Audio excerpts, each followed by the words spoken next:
الحمد لله رب العالمين والصلاة والسلام على سيدنا ونبينا ومولانا محمد خير المرسلين وعلى آله وأصحابه أجمعين. عرض سلام و ادب و احترام دارم خدمت همه شما بینندگان عزیز و ارجمند. همچنان با شما هستیم با بحث توبه که واقعا هر چقدر راجع به این موضوع مهم صحبت بکنیم باز هم حق مطلب ادا نشده و باز هم جا داره که با اون مبحث بپردازیم. همون جوری که رسول الله صلی الله علیه و سلم فرمود که من روزانه 100 بار توبه میکنم، خودش نشانگر اهمیت این موضوعه. اما به هر حال بر این قراری که بودیم در این برنامه قصد داریم راجع به شرایط توبه صحبت بکنیم. چه توبه مقبوله؟ یک توبه مقبول چه ویژگی هایی باید داشته باشه؟ اولین ویژگی که توبه باید داشته باشه یعنی برگشت، یعنی یک شروع جدید، یعنی یک زندگی جدید. باید مخلصانه باشه. یا ایها الذین آمنوا توبوا الی الله توبة نصوحا. ای کسانی که ایمان آوردید توبه خالصانه داشته باشید. توبه‌ای که در اون خیر باشه، خیرخواهی در اون باشه، توبه‌ای که شما رو به خیر واداره، خالصانه باشه.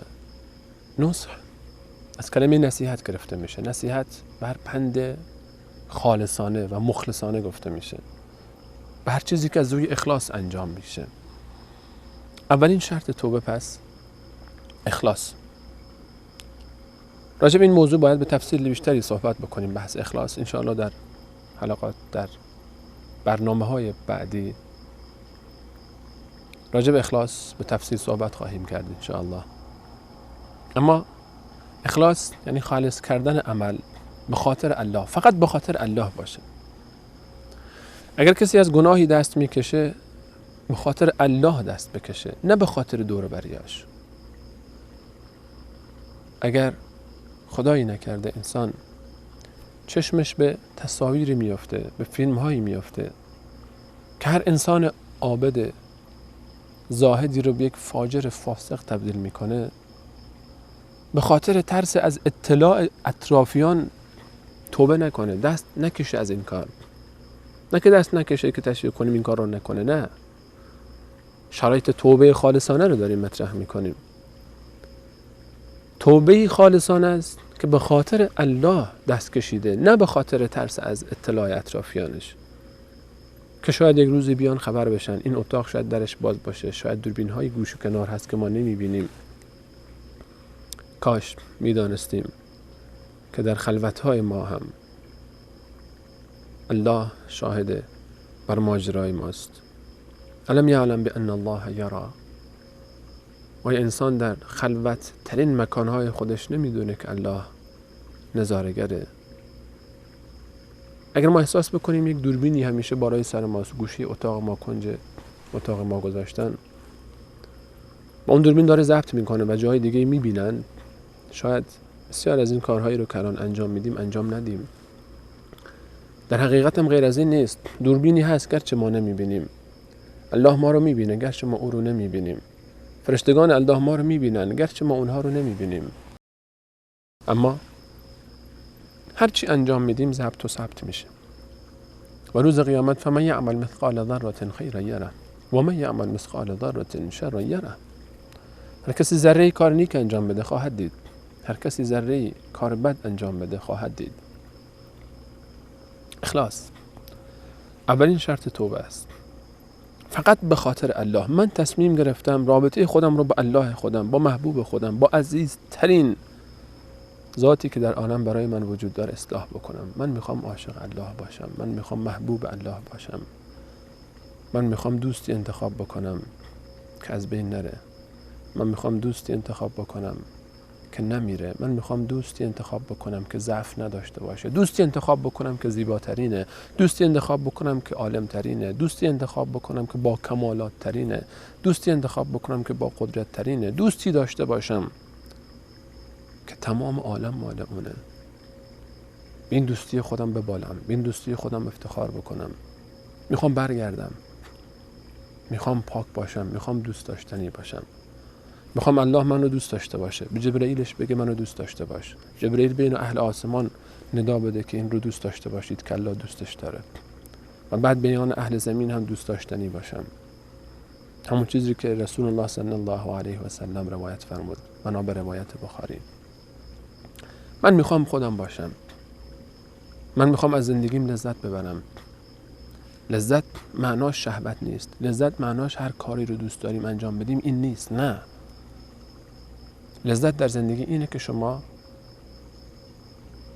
هر کاری رو که انسان انجام میده به خاطر رضایت الله است و میبینه که الله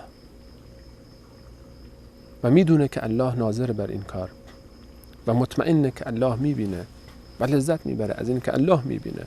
اگر سختی تحمل میکنه لذت میبره، اگر مشکلی رو تحمل میکنه لذت میبره. اولین شرط پس اخلاص، خالصانه، فقط به خاطر الله، نه به خاطر این که فلانی من رو از کار اخراج کرده که فلان کار رو کرد، دستت کج بود، نگاه چپ بود، زبونت راست نبود، به خاطر این که فلان جا خواستگاری کردم گفتن بچه خوبی نیست، فلان گناه رو داره، فلان معصیت رو داره، مجبورم دست بکشم تا دخترشون رو به من بدن. نه، اینها به خاطر خدا نیست، اینها به خاطر مردمه. ارزشی هم نداره این توبه، ماندگار هم نیست. دل خوش نکنیم به این توبه ها. توبه‌ای که خالصانه باشه اول. دوم، در سوره مبارکه آل عمران الله تعالی وقتی صفاتی از صفات متقین رو در آیات 132 تا 136 ذکر می‌فرماید و سارعوا الی مغفرة من ربکم و جنة عرضها السماوات والارض اعدت للمتقین، بشتابید، شتاب بکنید به سوی اون بهشتی که برای شما آماده شده و مغفرت و بخشش خداوند، بهشتی که پهناش به اندازه آسمان و زمینه. اعدت للمتقین، برای متقین آماده شده، کسانی که انفاق میکنن در آسانی ها، در سختی ها، کسانی که کظم غیظ دارن، کسانی که از مردم درگذر میشن و الله نیکوکاران را دوست دارد. این آیه. و کسانی که در آیه 135 والذین اذا فعلوا فاحشة او ظلموا انفسهم ذکروا الله، متقین هم پاشون میلغزه، متقین هم که بهترین های قرآنند، تعبیری که قرآن مجید داره اونها رو بهتر میدونه. اکرمکم ان اکرمکم عند الله اتقاکم، اونها هم مرتکب فحشا میشن به معنای گناهان کبیره، اونها هم پای اونها میلغزه، انسانن. اما اونها چه میکنن؟ ذکر الله اذا فعلوا فاحشة او ظلموا انفسهم ذکروا الله فاستغفروا لذنوبهم، توبه خودشون رو به تأخیر نمیاندازن. مجرد این که مرتکب گناهی شدن، مرتکب معصیتی شدن، سریع پی میبرن، سریع برمیگردن، سریع خودشون رو اصلاح میکنن. الم یعن للذین آمنوا ان تخشع قلوبهم لذکر الله وما نزل من الحق ولا يكونوا كالذين اوتوا الكتاب من قبلهم فطال عليهم الامد فقست قلوبهم. آیا زمان اون نرسیده که مؤمنین قلبهای اونها خاشع بشه برای الله؟ آیا زمان توبه نرسیده؟ نباید به تأخیر انداخت. آیا زمان توبه نرسیده؟ کی باید توبه بکنیم؟ کودکی که همش در سستی و کهولت میگذره، در سستی و نادانی میگذره. جوانی هم که همش دنبال تیپ و قیافه و مستی، پیری هم که کهولت و سستی. پس خدا رو کی پرستیم؟ آیا فرصت این نرسیده که مؤمنان قلبهای اونها خاشع بشه به خاطر الله؟ ولا یکونوا کالذین اوتوا الکتاب من قبلهم، مثل اهل کتابی که قبل از اونها بودن نباشن که فطال علیهم الامد فقست قلوبهم، انقدر به تأخیر انداختن اجرای احکام الله را، اجرای قوانین خداوندی را که قلبهای اونها سخت شد.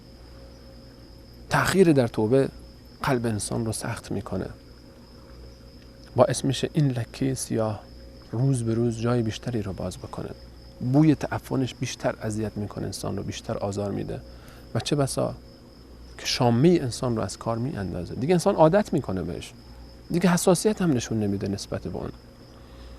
پس دومین صفت بعد از اخلاص، دومین ویژگی توبه خالصانه اینه که استغفار، طلب بخشش، بیاد الله میفته سریع انسان، حتی اگر به تأخیر هم افتاده گناه، الان بیشتر از این نه تأخیرش نیندازیم، بیشتر از این دیگه بهش مجال ندیم. استغفروا لذنوبهم، طلب مغفرت، بخشش. صفت سوم ولم یصروا علی ما فعلوا و هم یعلمون، دانسته اون کار رو دیگه انجام نمیدن. به چه معنا دانسته اون کار رو انجام نمیدن؟ یعنی وقتی انجام میدن، وقتی مرتکب اون بشن، ولی اینکه دوباره هم مرتکب بشن، به عمد این کار رو نمیکنن. اون لحظه‌ای که توبه میکنن با خدای خودشون عهد میکنن که خدایا من دیگه این کار رو انجام نمیدم، همت خودش رو جزم میکنه، از صمیم قلب با خدای خودش عهد میبنده که من این کار رو دیگه نمیکنم، من تصمیم دارم دیگه بیشتر از این دور نباشم، ولو اینکه دوباره بلغزه. اما هر باری که توبه میکنه باید در دل خودش عهد بکنه که این آخرین بار بود و تلاش بکنه و همت جانانه داشته باشه تا نشکنه توبهش. شاید دوربری ها رو بشه فریب داد، شاید با زبان بشه عده‌ای را فریب داد، اما الله رو که نمیشه فریب داد. الله از اعماق قلب های ما خبر داره، از اعماق وجود ما با خبره. اون میدونه که وقتی ما نیت میکنیم نیت ما چیه. این نیت به خاطر این که دیگه دستمون نمیرسه به گناه که گناه بکنیم، میگیم خب گناه نمیکنیم، اسباب و وسایلی که بوده قبلا پیش ما الان نیست، دیگه نمیتونیم گناه بکنیم، حالا میگیم خب توبه میکنیم، توبه کردیم. یا نه، واقعا هنوز خیلی از اون شرایط هست، ولی ما مخلصانه یوسف وار در مقابل زلیخا ایستادیم، همه چی مهیاست، درهای بسته، زیبایی زن، زیبایی وصف زائد الوصف مرد، ایام جوانی، هیچ کی هم خبر نیست ظاهری معاشره، اما مقاومت میکنه. الله میدونه، از نیتهای ما خبر داره. در همچین شرایطی هم اگر قرار گرفتیم مانند یوسف علیه السلام باید ایستادگی بکنیم، باید بایستیم، نه اینکه الان چون دست ما نمیرسه دیگه فعلا میگیم توبه میکنیم حالا تا بعدن چی بشه. الله از باطن قلب ما خبر داره. سومین شرط اینه که ما دیگه اصرار بر گناه نداشته باشیم. پس اولین صفت اخلاص، خالصانه باشه. دومین استغفار، طلب بخشش از الله متعال، بخشش گناهانمون. و سومین صفت اینه که ما دیگه اون گناه رو برای همیشه ترکش بکنیم و عزممون رو جزم بکنیم که دیگه این کار رو نمی کنیم. و چه بسیارن کسانی که ترک کردن، بسیار از خواننده هایی که غیر مسلمان بودن مسلمان شدن، بسیار از کسانی که غیر از خواننده ها، تمام کسانی که مسلمان شدن و ترک کردن تمام اون زندگی گذشته خودشون رو، انواع اقسام فساد، گناهان، نه یک مورد فقط. ما میتونیم، الله با ماست، الله دوست داره که ما پاک بشیم، الله تمام بستر رو برای ما فراهم کرده و الله ما رو یاری خواهد کرد در مقابل شیطان و نفس و الله به ما کمک خواهد کرد. چهارمین صفت برای پذیرفته شدن یک توبه مقبول اینه که قبل از مرگ باشه. برای توضیح بیشتر این موضوع با ما باشید بعد از یک میان برنامه.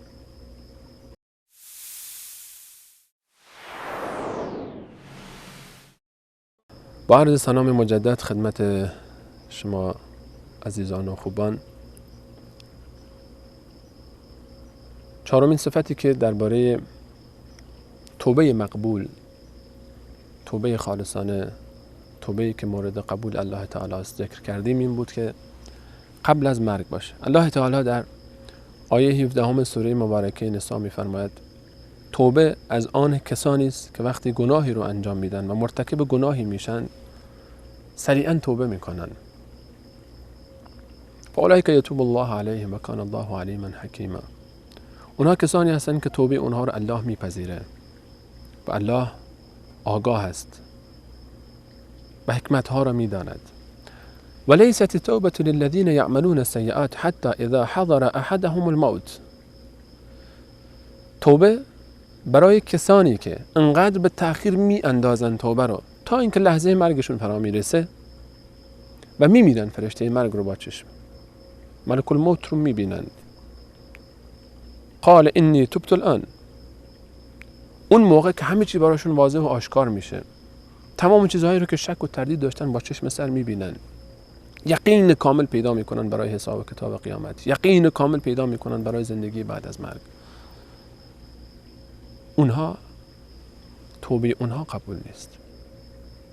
ولا الذين يموتون وهم كفار. و نه اون کسانی که با کفر از دنیا میرن، با شرک از دنیا میرن، غیر مسلمان از دنیا میرن، در قیامت توبه اونها پذیرفته نیست. اگر اونها قبل از مرگ توبه میکردن، کفر اونها هم بخشیده میشد، شرک اونها هم بخشیده میشد، اما انقدر به تأخیر انداختن تا فرصت از دست اونها رفت. چهارمین صفت در باب توبه مقبول بعد از اخلاص و بعد از استغفار و بعد از ترک گناه اینه که قبل از مرگ باشه. اما خب حالا فعلا پس وقت زیاد داریم، بگذار حالا امسال که گذشت، سال بعد، چند سال بعد، 40 سالگی، 50 سالگی میریم، حالا فعلا جوونیم، فعلا از فرصتی که داریم استفاده بکنیم. نه عزیز من، نه برادر من، نه خواهر من، نه مادر من، نه پدر من، نه سرور من. این نیست. از کجا معلوم که فردا نمیریم؟ از کجا معلوم که شب ما به صبح برسه؟ از کجا معلوم که هر طلوع غروب عمر ما نباشه و هر غروب طلوع زندگی جدیدی در دنیای دیگه نباشه؟ از کجا معلوم چه موقع ما میمیریم؟ از کجا میدونیم؟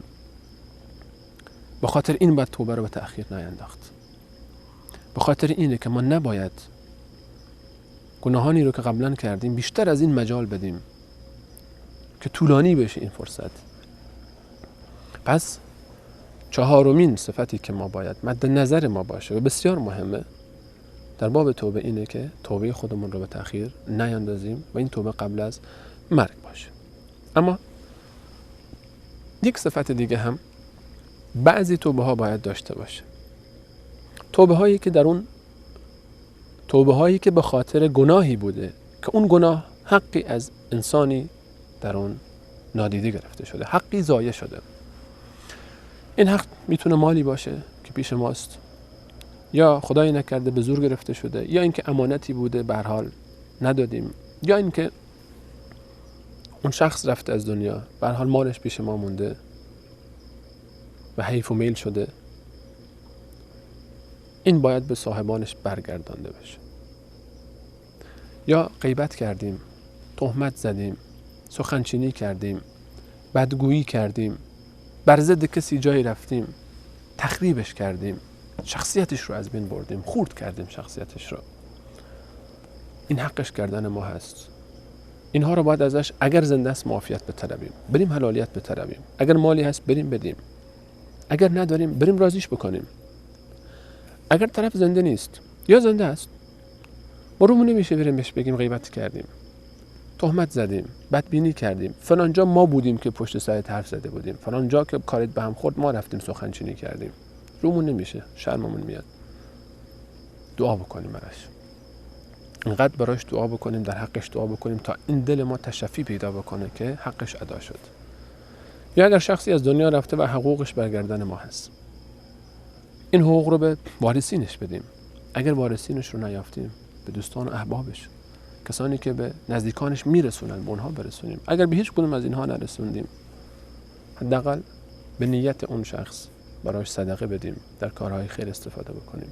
حق مردم رو قبل از این دنیا بریم از گردنمون خلاص بکنیم، چرا که در اون دنیا نه درهمی هست و نه دیناری و هیچ کسی به ما رحم نخواهد کرد. نگیم برادر ما بوده، بابای ما بوده، دوست ما بوده، آشنای ما بوده. نه، اون دنیا هیچ کسی نمیشناسه که تو کی بودی و کی هستی.